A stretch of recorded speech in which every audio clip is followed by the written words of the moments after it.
mahawan dito Wala mga illegally park. So yun, magandang umaga sa inyong lahat at magandang araw sa iyo, sweetie. Good morning, Dada, at good morning po sa inyong lahat. Ngayon po ay May 23, 2025 at 7:15 po ng umaga. Maraming salamat, sweetie.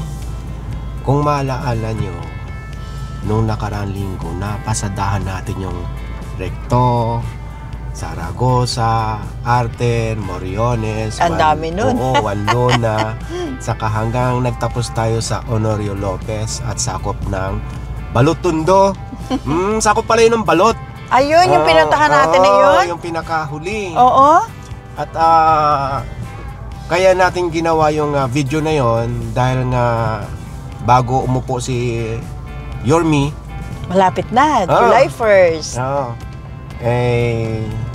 Sabi niya kasi, lilinisin niyang muli ang Maynila. Sa mga videos na na-interview siya. Kakaliwanan ka pala tayo dito. Nandito na pala tayo sa kanto ng Dapitan, saka ng Mendoza Boulevard at tatagos tayo ng Quezon Boulevard. Ayos na pala dito yung ginagawa. Tagal ditong ginagawa ng waterworks dito. Buti ayos na. Nadadaanan namin ito noon Hindi naman lingid sa inyong kaalaman yung mga nakaraang interview kay Yormi ay lininisin niyang muli ang Maynila. Anong ibig sabihin ng lininising muli, sweetie? Siguro naging madumi. Dugyot. Madumi. Ayon nga sa kanya, naging dugyot. So, nabanggit natin noon sa ating mga kasama, yung mga viewers, na comment lang kayo kung ano pang gusto nyong pasadahan. Ito, pasadahan daw natin. Isa ito sa papasadahan natin. Ang dami nilang gustong pasadahan. Halos lahat ng Manila. Dahil nga ayon kay Yormi, naging dugyot. Pero alam mo, nung nakaraan, di ba napasadahan natin yung Recto? Binumba na nila ng tubig. Ay, salamat naman. Nakaraang araw. Yung nadaanan natin sa Divisoria, binumba ng, tawag doon, binumbahan ng tubig. Para galing, oo. Ito, dito nire-request nilang pasadahan magmula dito. Ayan sa kanan. Tingnan mo, Ayan. Yung mga naka-illegally park dito.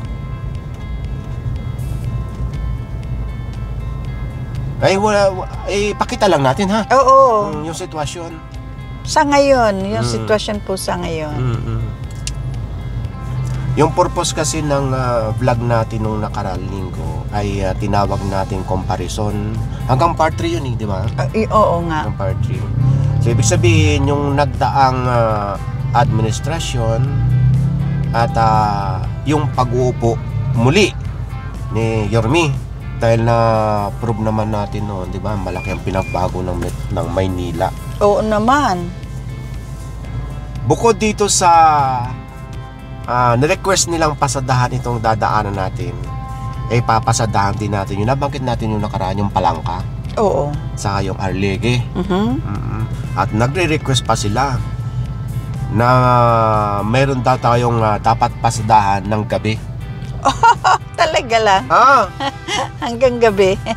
Papasadahan natin yun ng gabi. Hindi namang hating gabi. Okay. Hanggang mga tipong mga 7 to 8 p.m. lang. Naku po. Kaya mo. Maraming natutuwa sa ginagawa natin.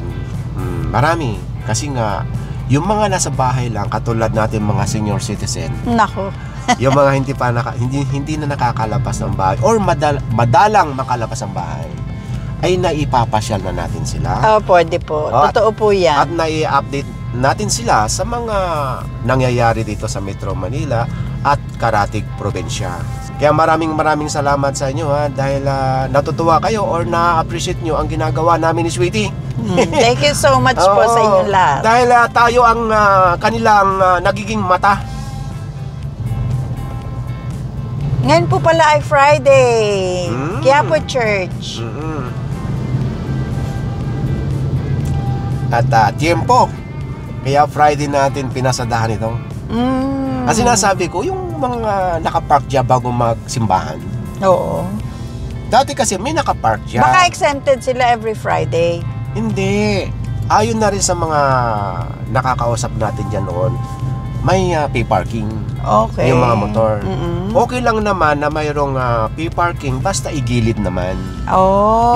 Yung nadaanan namin noon, yung kasama pa ako sa clearing operation ng MMDA, hanggang gitna na eh. Ay! Oo, yan ang nagkukus ng Magkapuno traffic. na, oo. Malamang yan ang nagkukus ng traffic ngayon. Yung mga motor dyan, halos nasa gitna na eh. Gigilid tayo ha.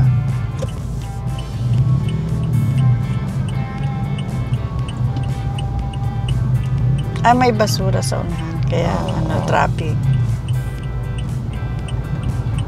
Ito yung nirequest nilang pasadahan natin.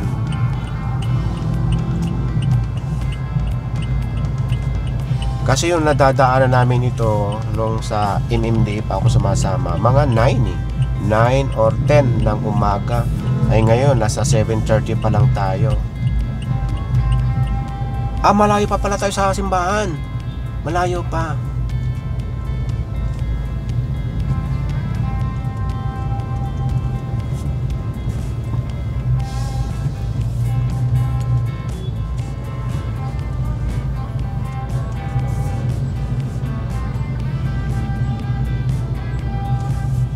Tingnan mo nga dyan sa tabi kung may mga ticket yung mga windshield.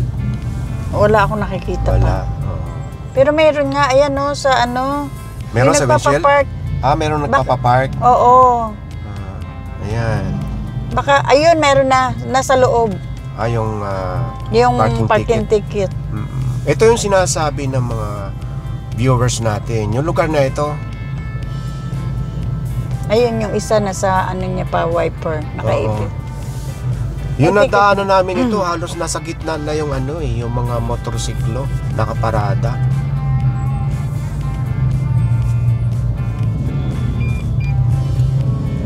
Ayan Tingnan nyo, kuha na yung ilang lane. Isa, no? Oo. Ayan. Ayan. Yan yung nire-reklamo or nire-request nilang pasadahan itong lugar na ito. Baka talagang na siya, pang-parking nga. Oo, siguro. Kasi nga lalo ngayon, Friday. Oo nga. Kasi mismong na ng Pero simbahan. ayon sa kanila, gusto nilang makita. Pasadahan daw natin. Pwedeng mag-park ka lang, may ticket nga. So yun ang plano, ang purpose natin. Pag-upo ni Yorme, kung mayroong mababago dyan.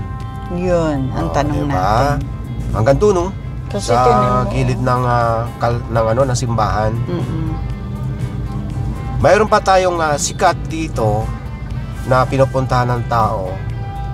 Papasadahan natin baka bukas or sa sunod na mga araw kung may mababago din ha.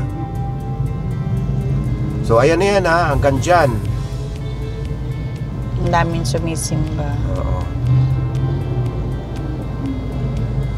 So ayan, sa mga kasama natin mga viewers, ang dami ninyong nagko-comment sa comment section. So ayan na, napasadahan na natin. Dahil ngayon lang natin napasadahan, nung nakaraan nasa tayo, Batangas mayroon naman ba tawag doon, yung fence yung iba kasi nalabas. Mga nagtitinda yun nasa loob. Ngayon, dito tayo sa bandang kanan at papasok tayo ng Quiapo, ng Quiapo. Yan. Ayun. Yung yan ang simbahan ng Plaza Miranda. Papasok tayo dito ha, sa lugar na yan. Kasi yung tulay na yan, papunta na yan ng Maynila. So, ilalim tayo dito ha. Isang video na lang tayo para kita nyo lahat. Dito masarap mamili. At saka yung palabok natin dito ang sarap. Na-picture natin noon yun Parang sarap balikan. Balikan natin. Yung sikat na dinadayo dito. Palabo. So, Kay nanay. Sa ngayon, ito yung sitwasyon ha. Comment lang kayo kung anong oras ang dito ang mayroon naman palang pagbalik natin noon, wala pang parking yan papunta sa Quinta Market. Matagal na yan hindi lang natin napansin. Ikaw lang yun. Sa susunod na pasada natin, papasok tayo dyan diretso tayo ng Carriedo saka ng Santa Cruz. Mayroong nagre-request ng pasadahan natin yung Carriedo, yung ano ba yun tawag doon? Rizal Avenue. O, ito yung ilalim ha. Ito yung palangka. Didiretso muna tayo ng palangka, tapos mag-u-turn. Tapos papasok tayo ng Arlegue. Dito may nagpapapark din dito. Hindi pa masyadong kasi maaga pa alas 7 pa lang eh. Alas 7:30 pa lang. Oh. Baka mga 9 o'clock, na yan. Ganon. Mm-mm. Sabi nila, maaga daw kasi nasa rekto, tanghali na raw tayo eh. Ay, di tama lang. Ganyan yung sitwasyon. Ay, alam mo naman, masunurin lang tayo sa mga viewers natin. Tama. Tayo lang naman ang driver nila. Oo. Eh, pag sinabi nilang puntahan natin. Basta yung mapapasok lang ha. O, ito yung Carlos Palangka. Sa oras sa 7:30 ng umaga. Oh, ayan. Ito yung sinasabi nila dito, yung mga container. Oo. Ang dami nga. Ayan. Oh, diba? Ngayon ang gagawin natin, kasi nga na-clearing na may sariling clearing ang Metro Manila eh. Oo. Oh, kasi pagka kailangan nila ng request, bago pumapasok yung MMDA. Yung mga nakiklearing nila, sinasabi ng mga viewers natin, pasadaan yung na-clearing nila. Yun ang neto, yun ang mga susunod na papasadaan natin. So ito, ang sitwasyon ng Carlos Palangka bago dumating dyan sa may, ano nga pang street yan? Ayala? Oo, Ayala Bridge. No, Ayala Bridge, ano? Mag-U-turn na tayo rito. Oh, pwede naman siguro mag-U-turn.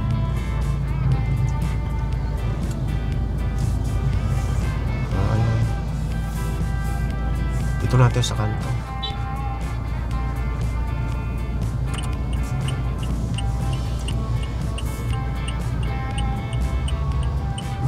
Pabalik tayo sa ating pinanggalingan. O yan ang mga naka-double park na dito. Halos isang lane at kalahati na lang. Ayan. Ito yung mga gustong pasadahan ng ating mga viewers.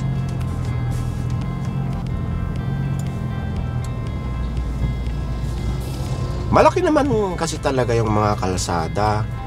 Yun nga lang, pag napaparkingan ng ganyan, wala na.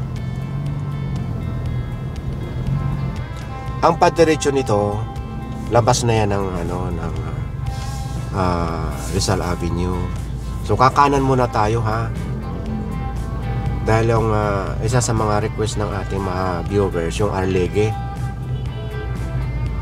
Oh, ito, tinan mo may dito. Itong mga nakaparada rito ay may mga ticket.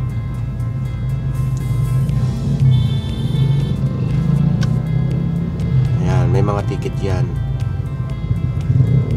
Ibig sabihin, legal ang papapark nila dyan.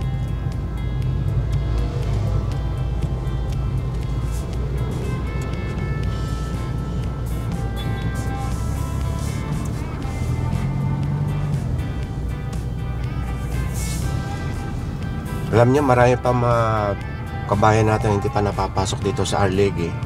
Itong Arlegue ay isa sa mga dinadaanan ng Poong Nazareno pagka fiesta, di ba? Ito na ba yun? Arlegue? Ito na nga. Ayan. Ito na.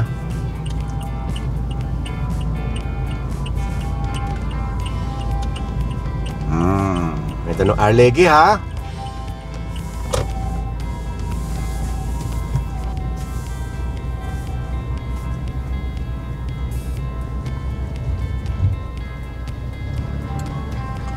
Oo nga, pagka medyo tanghali na, marami ka na makikita ang mga umuusok dito. Yung mga nag-iihaw-ihaw. Oo. No? Yun ang may inihaw na tambakol. Tambakol? Tambakol or yun? tulingan. Tuna ang tawag nila dito. Okay. Oo, tulingan, saka ayun, tambakol na sinasabi mo sa probinsya kasi namin. Tambakol ang tawag dyan, yung tuna. So, nag-iisa kung hindi ka marunong tumingin niya, yung tuna saka yung tulingan, malilito ka.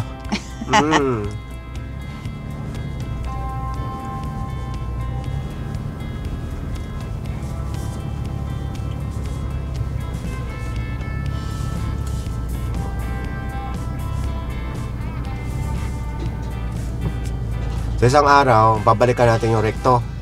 Dahil nung isang araw, binumba na raw. Binumba? Binumba ng tubig. Yung sidewalk sa kalsada. Binumba Kala na. ko, anong binumba doon? Ayusin mo da.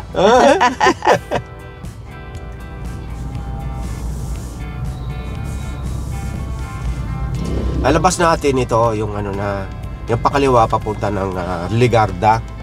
Ligarda. Tapos yung pakanan, kung saan, lusot din doon sa may Ayala Bridge, saka doon sa Palangka, yung pinanggalingan natin. So, ngayon, pagdating niya sa kanto, hanggang dyan na lang muna yung unang bahagi nating video, ha? Sige, hanggang dito na lang muna mga kabayan, ha? Thank you so much po sa inyong lahat. Ayan kaming dalawa. Hello po. Bye-bye. Hi, Ate Bebot. I Paul. miss you. Sige, see you sa Carriedo, ha? Sana nyo. Bye! Bye.